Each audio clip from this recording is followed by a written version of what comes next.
마태복음 2장 1절과 2절 같이 읽어보겠습니다. 헤로드 왕 때에 예수께서 유대 베들레헴에서 나심에 동방으로부터 박사들이 예루살렘에 이르러 말하되 유대인의 왕으로 나신 이가 어디 계시냐? 우리가 동방에서 그의 별을 보고 그에게 경배하러 왔노라 하니. 아멘.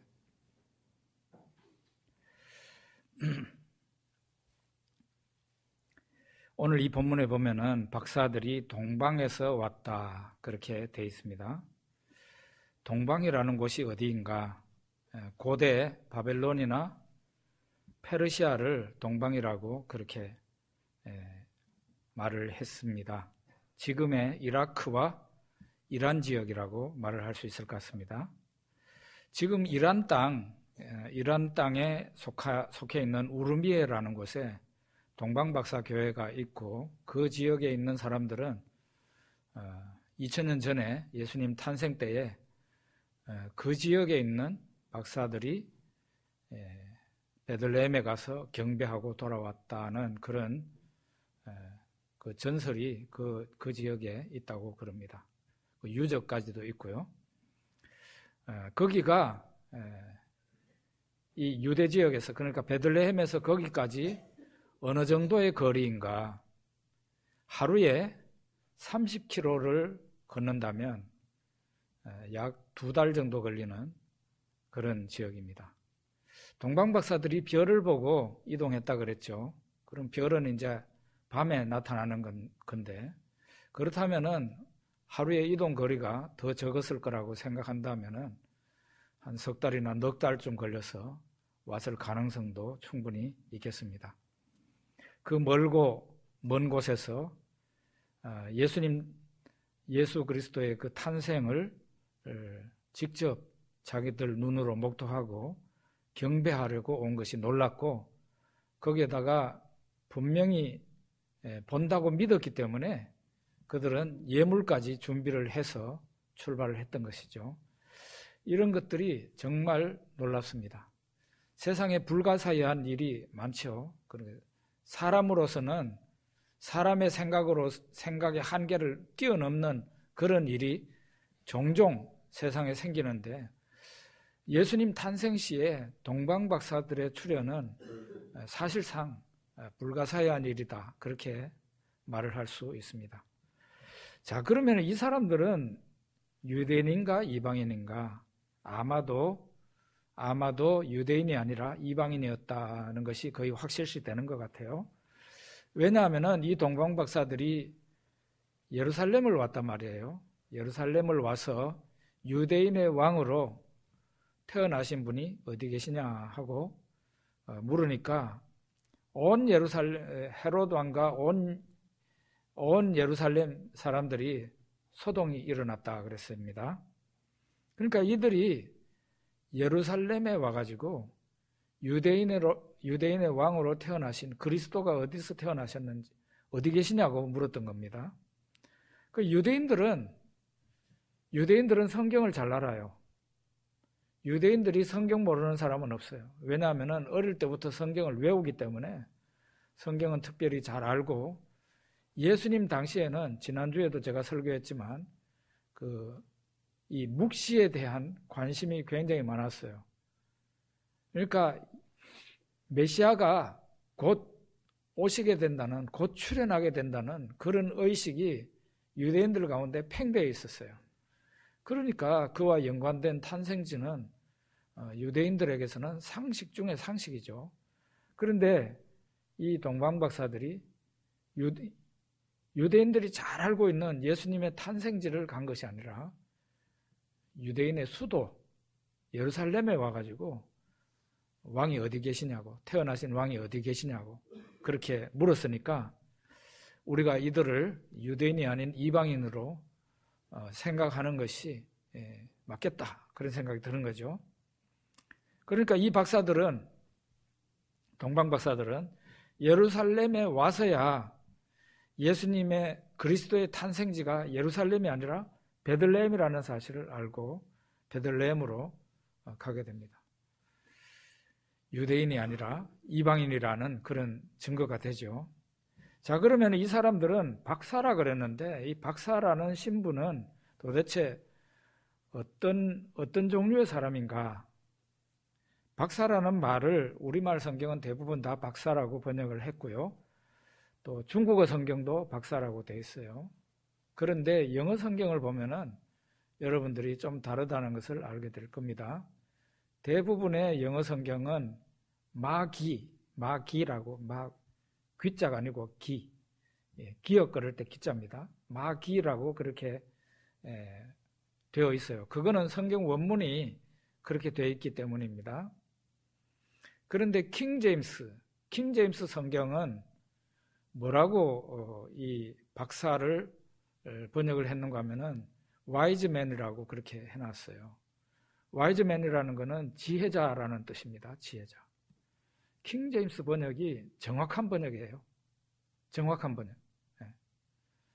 그래서 이 지혜자, 동방에서부터 박사라고 해도 되죠. 박사들이 그렇게 해서 왔는데 성경 원문에는 마고스라고 되어 있어요. 그러니까 마고스는 단수고 동방 박사들이라고 했으니까 복수형을 써야 되잖아요. 마고이라고 그렇게 나와 있습니다. 그러니까 동방 박사 그러면 단수로 말하자면 마고스인데 이 마고스라는 사람들은 도대체 어떤 사람들인가?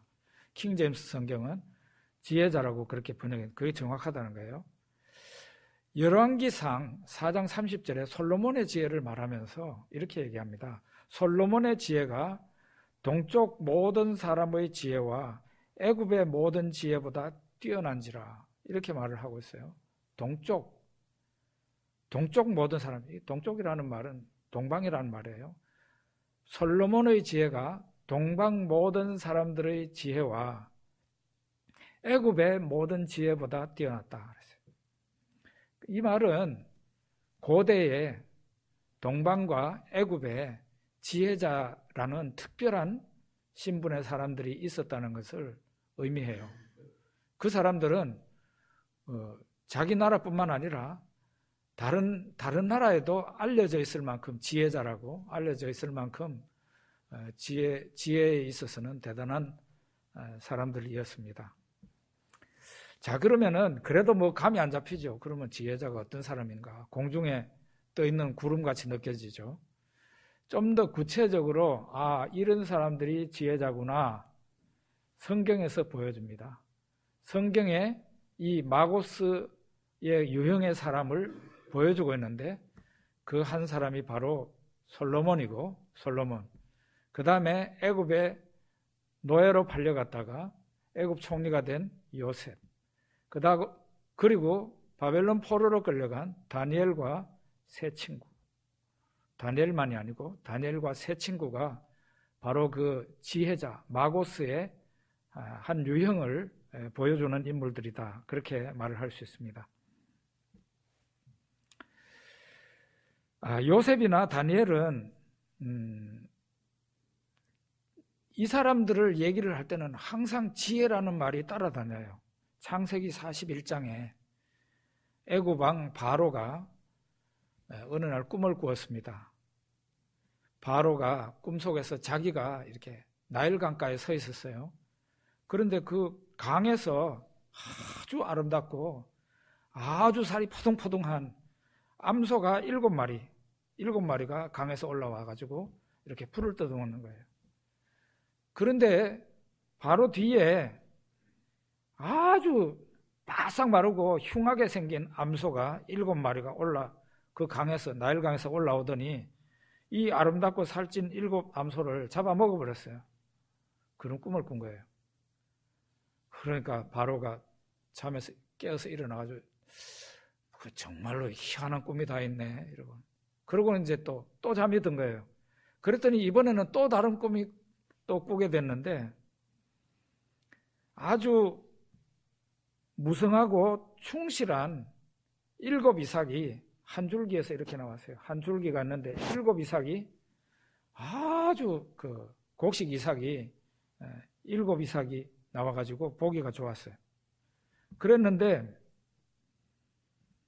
그 후에 아주 가늘고 빼빼 마르고 형편없는 그냥 쭉정이만 남은 그런 마른 7 이삭이 나오더니 이 앞서의 그 충실한 그 이삭을 다 삼켜버린 거예요. 바로가 이런 꿈을 꾼 거예요. 똑같이 공통적인 게 있죠. 7이라는 숫자예요. 바로가 이 꿈을 꾸고 난 뒤에 이야, 이게 뭔가 미래에 닥칠 일을 꿈으로 꾼 것 같은데 이게 도대체 이게 무슨 의미가 있는 건가? 아무도 풀어줄 사람이 없었어요. 그때에 바로의 신하들이 요셉을 천거합니다. 우리가 감옥에서 한 히브리 소년을 만났는데 그 소년이 우리 모든 것을 다 알아맞혔습니다.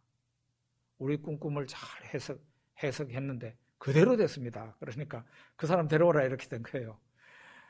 그래서 요셉이 바로의 그 꿈을 해석해 줍니다. 장차 애굽에 7년 동안에 큰 풍년이 있을 겁니다.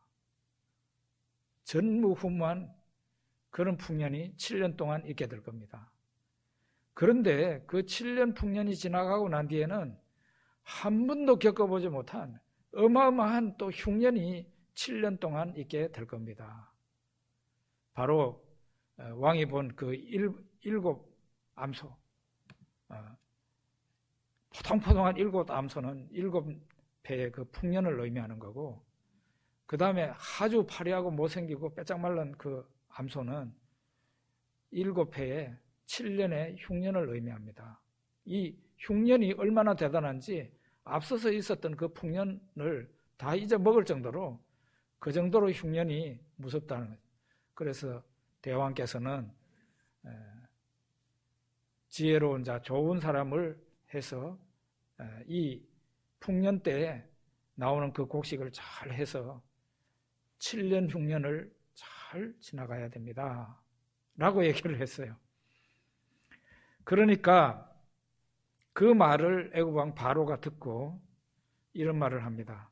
이와 같이 하나님의 영에 감동된 사람을 우리가 어찌 찾을 수 있으리요? 하나님이 이 모든 것을 너에게 보이셨으니, 요셉에게 보이셨으니 너와 같이 명철하고 지혜 있는 자가 없도다. 너 우리나라 총리가 좀 돼야 되겠다. 그래가지고 인장 반지를 뽑아가지고 요셉한테 준 거예요. 너 우리나라 총리가 돼달라고. 그러니까 요셉이 바로 이 마고스의 그 유형을 보여주는 겁니다. 그리고 다니엘과 세 친구 역시 마고스 유형의 사람이에요. 다니엘서 1장 17절에 보면 하나님이 이 네 소년에게 학문을 주시고, 학문을 주셨다 그랬어요. 학문. 두 번째로는 모든 서적을 깨닫게 하시고, 모든 책을 깨닫게 했대요. 서적. 지금으로부터 2500년 전입니다. 그때는 우리나라 있었을까요? 2500년 전인데도 책이 있었습니다. 2500년 정도가 아니고 기원전 3000년, 그러니까 지금으로부터 5000년 전에 이미 책이 있었습니다. 단지 이런 종이가 아니죠. 진흙으로 만든 그런 일종의 작은 기와장 형식으로 만든 그런 책이에요. 그런 책들이 요즘도 고고학적으로 발굴이 되고 있습니다. 그러니까 이 다니엘과 세 친구가 하나님이 이 다니엘과 세 친구에게 학문을 줬다 그랬어요. 학문을 줬고 모든 서적을 깨닫게 해줬다는 거예요. 그 다음에 그들에게 지혜를 주셨으니, 지혜를 줬다 그랬어요. 특별히 다니엘은 모든 환상과 꿈을 깨달아 알더라 그랬습니다. 다니엘서를 보면은 다니엘이 여러 왕들에게 그 난처한 꿈을 해석해주고 그대로 되죠. 그러니까 이 다니엘과 세 친구가 말하자면은 동방박사와 같은 유형의 사람이라는 거죠. 지혜자였다는 거예요. 동방에는 애굽이나 동방에서는 이런 사람들을 왕이 측근에 두고 항상 국정에 대해서 궁금하면 그 사람들한테 묻고 불러서 묻고 이렇게 해서 나라를 이끌고 갔던 거예요. 이런 유형의 사람이 동방박사이고, 그러니까 이 사람들은 고귀한 신분의 사람들이고, 그 당대에는 학식 있는 사람들이고, 종교적으로도 그들은 수준이 높은 그런 위치에 있는 사람들이었어요. 이 사람들이 그 먼 곳에서 예수님 탄생하신 곳까지 와가지고 경배를 드리고 돌아갔다는 것은 상당히 불가사의한 일이고 하나님만이 하실 수 있는 일이었다, 그렇게 말할 수 있을 것 같습니다. 자, 동방박사들, 그러니까 유대인도 아니고 지역적으로 아주 멀리 떨어져 있는 곳에서 예수님께 드릴 그 예물까지 준비해 가지고 온 이 일은 사실은 구약 성경에도 예언되어 있는 것입니다. 이거는 무엇을 의미합니까? 이거는 하나님이 하신 일인데, 하나님은 온 세계에 하나님이 심을 보여주는 거예요. 누구에게요? 유대인들에게 보여준 거예요. 유대인들은 어떤 사람들입니까? 구약에 하나님께서 특별히 선택하신 민족이에요. 그래서 그들을 애굽 땅에서 종살이하던 그들을 구원해냈습니다. 그리고 출애굽기 19장에 보면은 하나님이 십계명을 주시기 전에 내가 너희를 나의 백성으로 삼고 세계 열방 위에 제사장 나라로 세웠노라. 제사장 나라로 세웠대요, 이스라엘을. 자, 그러면은 이 제사장 나라라면 어떻게 해야 돼요? 먼저 하나님을 경외하고 잘 믿어야 되죠. 자기가 먼저 잘 믿어야죠. 오늘 목회자와 같죠. 목회자 지가 먼저 다른 사람을 잘 믿게 하기 전에 자기가 먼저 하나님 앞에서 제대로 된 신앙생활하고 잘 믿어야 될 거 아니에요. 제사장은 그래야 돼요. 두 번째로는, 그 다음에는 자기를 넘어서서 다른 사람들에게 하나님의 이름을 전하고 하나님을 잘 믿도록 많은 사람들을 하나님께로 돌아오도록 만들어야 이게 제사장 나라가 되는 건데, 우리가 알고 있는 구약의 유대인들은 그러지 못했습니다. 그들은 하나님을 자기들 안에 가두었어요. 그리고 그들은 하나님을 말하자면은 그들만의 하나님으로 독점했다는 거죠. 다른 민족은 하나님을 믿을 자격이 없다고 본 거예요, 이들은. 믿을 자격, 성경은 그렇게 돼 있지 않아요. 우리가 요즘 수요일마다 시편을 보는데, 시편은 만민이 하나님 앞에 나와서 하나님을 경배할 거라는 그런 예언으로 꽉 차 있어요. 그리고 이사야서도 그렇고, 성경은 이스라엘뿐 아니라 세계 만민이 하나님을 믿고 하나님을 경배할 거라는 예언도 돼 있고 그렇게 해야 된다는 게 나와 있어요. 그런데 유대인들은 어땠어요? 그들만의 하나님으로.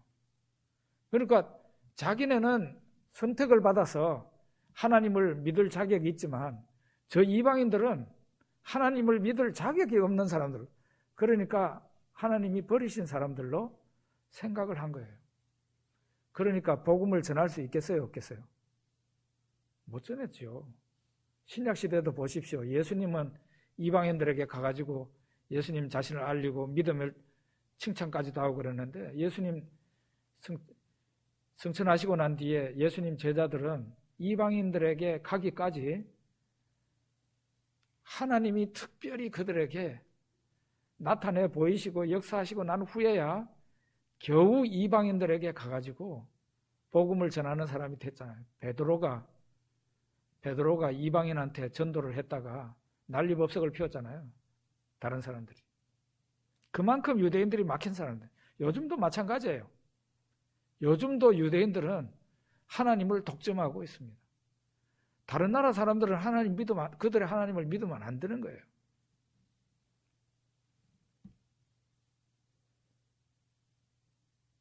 그런데 이 사람들은 또 대대로 하나님 앞에 범죄하는 사람들이었어요, 유대인들. 우상 숭배에다가 별별 죄를 많이 저질렀습니다. 그러니까 하나님께서 선지자를 보내서 돌아오라고 암만 해도 선지자를 때려 죽이고는 돌아오지 않습니다. 그러니까 나중에는 하나님께서 북쪽 이스라엘과 남쪽 유다를 아수르와 바벨론을 시켜가지고 그냥 멸망시켜버려요. 나라 자체를 없애버려요. 그러면은 이제 그 후에 이제 유대인들이 돌아오잖아요. 70년 만에. 돌아오는데 다 돌아온 건 아니고 소수가 돌아와요. 그리고 이제 그 소수의 후손들이 예수님이 오실 때 그때 예루살렘과 그 지역에 살고 있었던 겁니다. 그러면은 그 사람들은 예수님 오실 때 유대인들은 하나님을 잘 믿었는가? 그렇지 않았다는 것을 우리가 마태, 마가, 누가, 요한복음을 통해서 알 수 있는 거예요. 예수님 오셨을 때 유대인들은 좀 나아졌는가? 아니라요. 유대인들이 한 가지 달라진 건 있었는데 유대인들이요, 우상 숭배 때문에 자기 나라가 멸망하고 자기네 나라가 멸망하고 자기네들 그 선조가 어마어마한 고생을 했다는 것을 알고 그때부터는 우상 우자만 들어도 그냥 막 몸서리 치는 거예요, 유대인들이. 그래서 확실하게 우상과는 멀어졌어요, 예수님 오셨을 때. 그런데 이 사람들이 율법관에 있어서, 특별히 구원론에 있어서 아주 잘못되어 있었어요. 이 율법이라는 것은 하나님께서 주신 것이 애굽에서 하나님께서 이스라엘 백성들을 구원해내서 시내산 앞으로까지 왔을 때 그들에게 십계명을 주시고 율법을 주셨잖아요.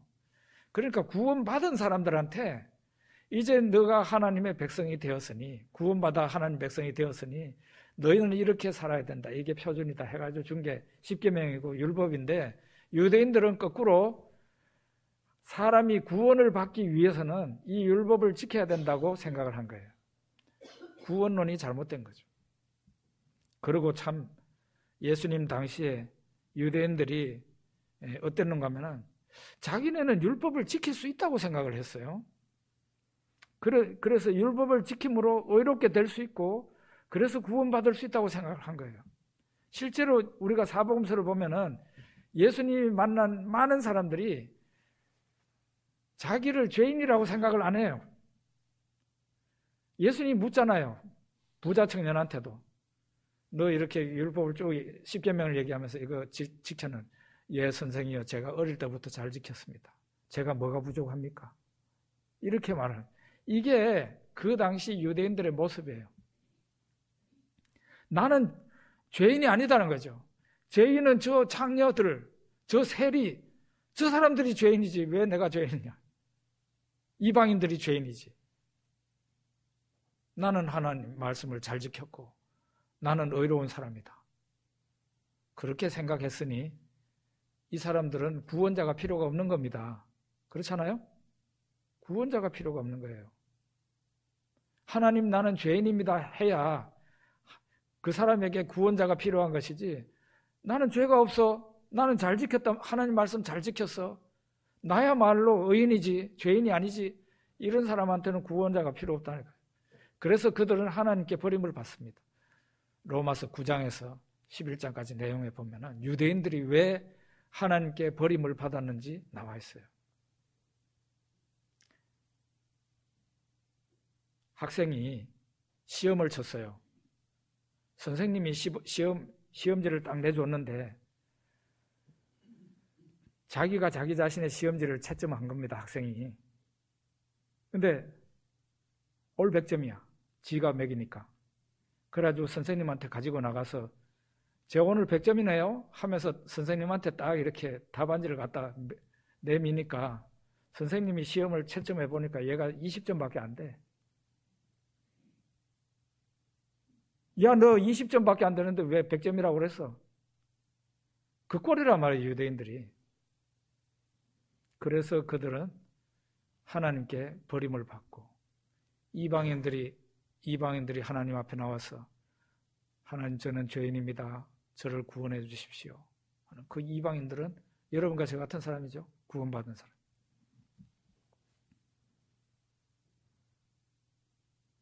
유대인들의 종교는 또 죽어버린 종교가 되었어요. 동방 박사들이 와가지고 예루살렘에 와서 유대인의 왕으로 나신 분이 어디 계십니까? 하니까 여기 아니고 베들레헴인데요. 성경에 그렇게 나와 있어요. 이렇게 가르쳐 줬어요. 대제사장과 서기관, 종교 지도자들이. 그래서 이 동방 박사들은 베들레헴을 향해서 갔단 말이에요. 그러면은 이거를 가르쳐 준 그 사람들, 대제사장, 서기관들, 종교 지도자들은 뭘 했습니까? 그들이 예수님의 탄생지로 갔다는 기록이 없어요. 안 간 거예요.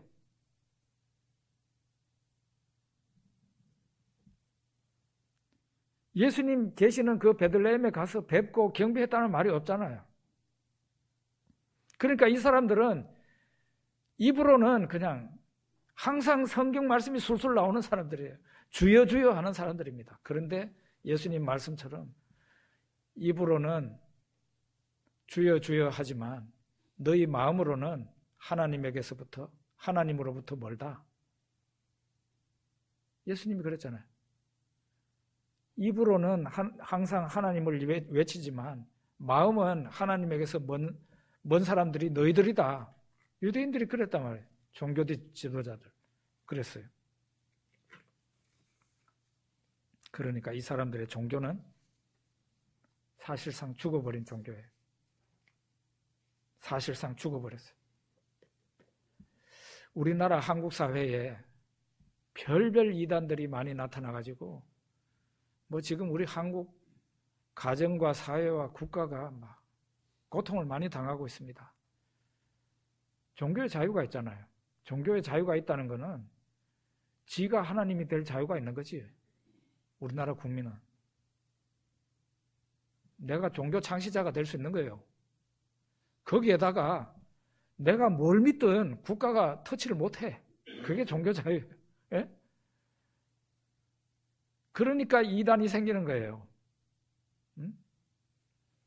신천지, JMS, 또 교회 이름 되게 멋지죠. 하나님의 교회. 그 이단입니다. 안식교, 구원파, 여호와의 증인, 통일교, 이런 이단들이 아주 한 사람의 인생을 망치고 가정을 망치고 사회를 골병들게 합니다. 그런데 그러면은 기성교회, 그런 이단이 아닌 기성교회, 이 주류 기독교, 우리 교회도 주류 기독교에 속해 있죠. 장로교, 장로교, 감리교, 침례교 이렇게 주류 기독교잖아요. 그러면은 우리 한국의 주류 기독교 교회는 어떤가? 여기에 동방 박사들이 왔을 때 주류 종교인들의 모습을 보여주잖아요. 이단의 모습을 보여주는 게 아니에요.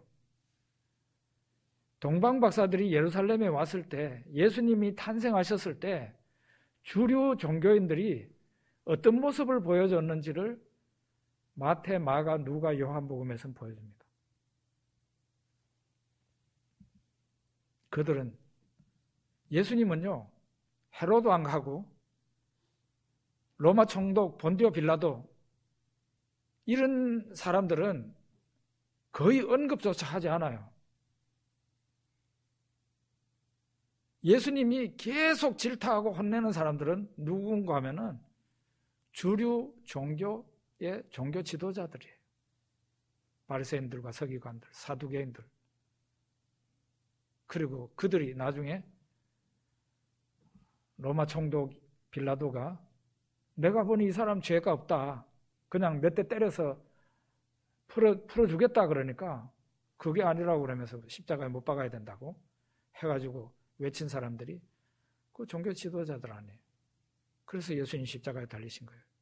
그러니까 빌라도가 나중에 물을 사람들 보는 가운데서 세숫대야를 가지고 나와가지고 손을 씻으면서 이 사람의 피에 대해서는 나는 깨끗하다 하면서 손을 씻었어요. 그러니까 그 십자가에 못 박으라고 외쳤던 그 사람들은 그 사람 피 우리와 우리 자손들한테 돌리라고 그렇게 외쳤어요. 유대인들이.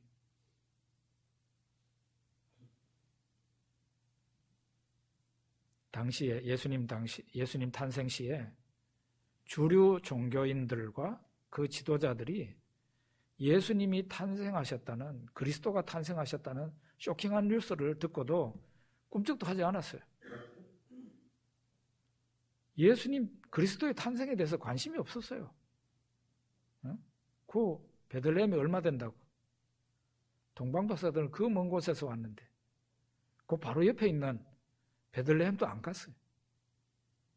하나님을 찾지도 않고 하나님에 대해서 궁금하지도 안 하고 하나님이 어떤 일을 하시든지 관심이 없는 거예요. 그래서 동방박사들이 우리에게 주는 교훈은, 동방박사들이 주는 교훈은, 하나님이 동방박사들이 나타난 것은 유대인들을 질타하는 거예요. 주류 종교 지도자들을 질타하는 거예요.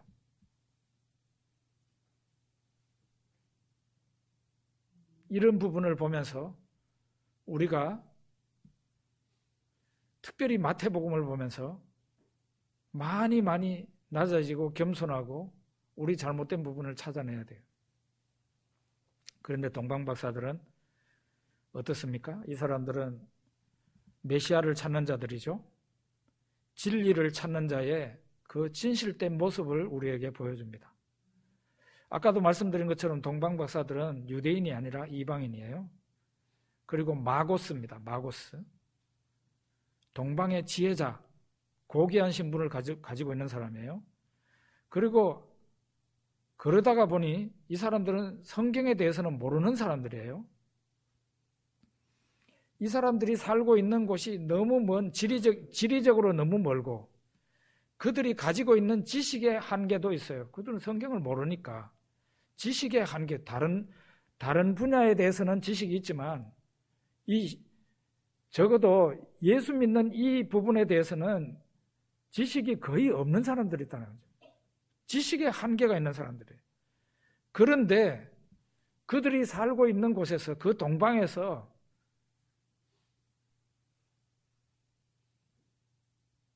그리스도가, 메시아가 저 유대 땅에서 장차 태어나게 되는데 그는 만국을 통치할 왕이시다. 그가 태어날 때 특별한 별이 나타난다는 그런 그 전설이 있었던 거죠. 그러니까 마침내 그들이 천체를 보다가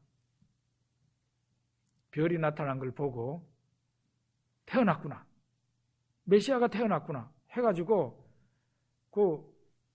여기 우리는 보통 전설로는 세 사람으로 돼 있어요. 동방박사가 세 사람이라고 생각합니다만 실제로는 세 사람인지 두 사람인지 5, 6사람인지 잘 몰라요. 어쨌든 한 사람이 아닌 것만은 분명해요. 여러 사람이 함께 우리 가자 해가지고 온 사람들이 바로 이 사람들이었죠. 많은 부분에 있어서 지식의 한계가 있고 거리상의 한계가 있는데도 그들이 예수님 탄생지를 와서 탄생하신 것을 보고 경배를 드리고 준비해가지고 온 황금과 몰약과 유향을 예물로 드리고 자기들 본국으로 돌아갔다는 거예요. 그들이 처음에는 길을 나섰지만 도착한 곳은 베들레헴이 아니고 예루살렘이었죠. 그러니까 잘못 찾아온 거예요. 그런데 그 잘못 찾아온 것도 하나님이 그 사람들에게 다른 사람을 통해서, 성경을 잘 아는 사람들을 통해서 거기가 아니고 베들레헴이라는 것을 알려주시죠. 구도자에게, 진리를 찾는 자에게, 하나님과 예수님을 찾는 자에게 많은 한계가 있고 지식적인 한계, 거리적인 한계가 있다고 할지라도 하나님께서 도우셔서 그들로 하여금 마침내 예수 그리스도를 찾게 하시고 보고 경배하게 하시고 예물을 드리고 돌아가게 하신 거예요. 아모스 5장 6절에 보면 너희는 여호와를 찾으라. 그리하면 살리라 그랬어요. 신명기 4장 29절에 보면은 만일 마음을 다하고 뜻을 다하여 그를 찾으면 만나리라. 하나님이 그렇게 말씀하셨어요. 동방박사들이 바로 그런 사람들이고, 우리도 적어도 자세에 있어서만큼은 항상 하나님의 진리를 찾고 하나님의 뜻을 찾아가는 그런 사람으로서 동방박사가 우리들에게 좋은 모범이 된다고 할 수 있겠습니다. 기도하겠습니다.